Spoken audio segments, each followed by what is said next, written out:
Okay, so today was our final day of filming. We spent a few hours in the Mac room just finalising and completing our film. We put all the shots together in one long film together because before we had done them like in separate sequences, which was probably one of the hardest ways to do it, but I don't know why we did it like that. But yeah, we got them all together in one sequence all together. We did a few finishing touches. We had to add in a few voiceovers where things didn't make sense, things didn't add up. We needed to add in a few voices. We had like quite a big problem. The bar scene, which is the second scene where the two detectives are talking round the pool table. That scene is a bit dodgy. Basically, when we filmed it, we could hear it when we played it back to ourselves there and then on the flip cam. It sounded fine, but obviously when we put it onto the Macs, we realised the sound was so bad and so muffled, and we didn't even realise it was like this because it seemed fine at the time. But the sound was really bad, and you can't pick up on what some of the boys are saying in it. Like there's just like muffling over the top, and the sound of the radio, the music in the pub as well, just doesn't help. Yeah, so basically when we came to editing that scene, we just had to cut out a few bits because you can't understand a word they're saying.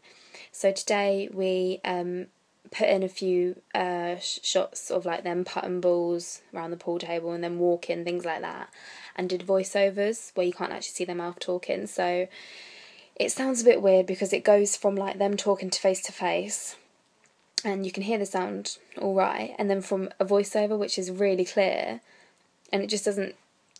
The sound isn't like continuous. It doesn't sound, perfect. But yeah, so that was the only scene actually that we had like loads of problems with. Like that was causing us quite a lot of havoc. We did actually contemplate going back at one point and filming it all again just because we hadn't got good shots, but we didn't have enough time and we needed to get it all edited and done so we could do an evaluation. But yeah, that was the only problem really that we had today. But we did sort that, and it's now finished. That scene, the bar scene, looks all right. What else did we do? We did that scene. We put all the other scenes together. Just basically, we had edited all the scenes beforehand. We just put them all together and did a few finishing touches. We put in the credits at the end, which come down like on the shot, which looks really effective. We put in our Focus Features production company logo at the beginning because that's the production company that we're teaming with. We had already put in our New Ink Productions, our own production company logo at the beginning. What else did we do? We put in we put in our names at the beginning of the film coming up, like Becky Roydhouse, Ben Bowen, Harry Long, like coming up when the film actually was starting, so it looks a bit like a film. We took a while choosing fonts and things like that for that, but we chose pretty simple ones. We didn't want to distract them from the actual film. We just wanted the names to come up, and we had like a little fade in and another fade out on them, which looked quite effective. I think that was about it that we did today.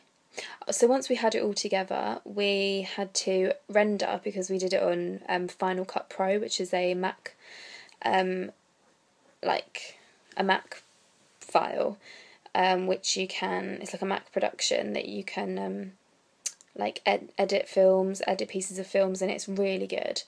But basically with this, every like piece of footage that you put onto it, you have to do a thing called render, which just basically sort of, I don't know, like finalises the file, puts it on there, so you have it, just opens it properly for you and finalises it for you. And so at the end of our film, we had to render all of our files, but every group had to do this. It just took quite a long time. So basically today, once we had them all together, we rendered the whole thing, which took about 20 minutes. And then we had to export it. And luckily we found out how to do this through asking someone else from another group, as they had already exported theirs. It's quite a confusing process. You have to fill in quite a lot of little details and numbers and what size you want your film to be, things like that. So we exported it and then we just left it to save overnight, and then we're going to go back tomorrow and upload it to YouTube finally. So tomorrow the film should be up and going on my blog.